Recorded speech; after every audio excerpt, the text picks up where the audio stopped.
Okay, so I'm going to start with you, T-Mac. How does this work? You know who's officiating your game that night.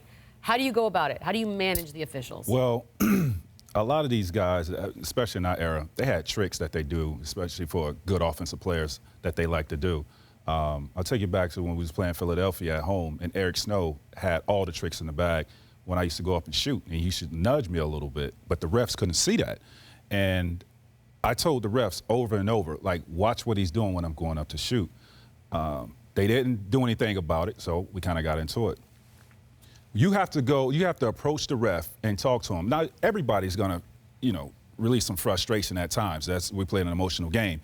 But I think it's the way you go to the refs. And it's been several times where I go to the ref and tell him if he missed a call to look at it at halftime. Go look at the film at halftime. And then he'll come out and he'll let me know, I missed that call. And you'll get calls.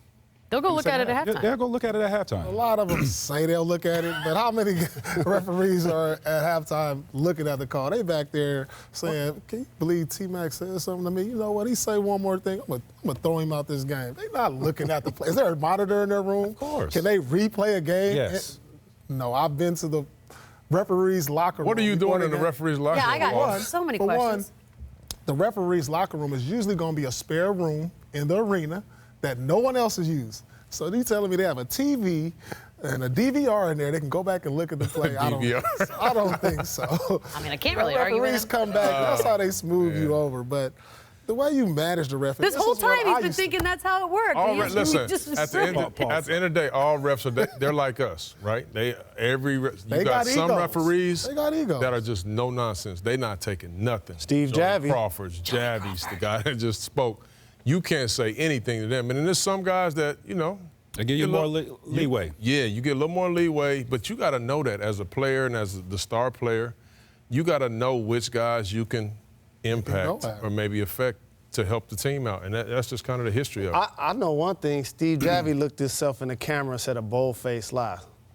Star players do get the benefit of the whistle. Don't they, Paul? Don't they, T-Mac? Don't they, Mr. Big Shot? And I will tell you why.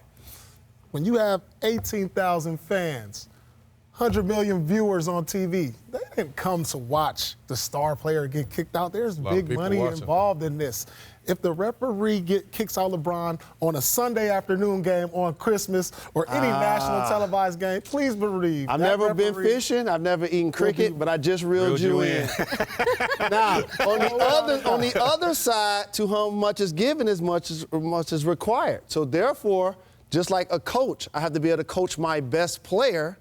As an official, you have to be able to officiate the best players. So I'm going to send a message to Anthony Davis, Kevin Durant, LeBron James. It's not on national TV, too. Correct. Listen, so everybody else know they better fall in line. I look at somebody like LeBron James. I don't think he's getting the fair shake with the officials, being the best player in the game. This guy's only averaging 5 free throws. And then that piece that we saw with Steph is shooting 6 free throws a night.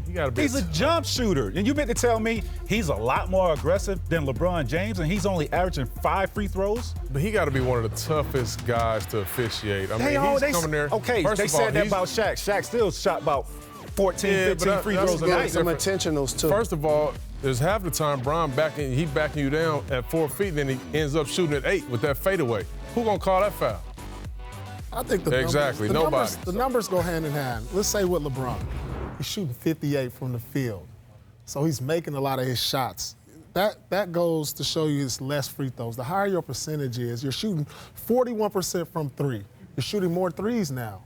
So those numbers all go hand in hand. Correct, because the players that were leading in free throw attempts, they're not jump shooters. Greek Freak, as well as Ben Simmons. Exactly. I just wish the fine money, suspension money, all money that players and coaches paid to the league stayed in that community. And it was a big check at the end of the year. Agree. I used to say that to you guys Pistons team. I'm like, y'all just donated $250,000. That money should have stayed in the hood. So all you Denver Nuggets out there with those fines, Porter Billups Leadership Academy. That's what's going to happen next. I guarantee you. Adam Silver's going to do that one day. 30 communities, 30 checks. Brilliant.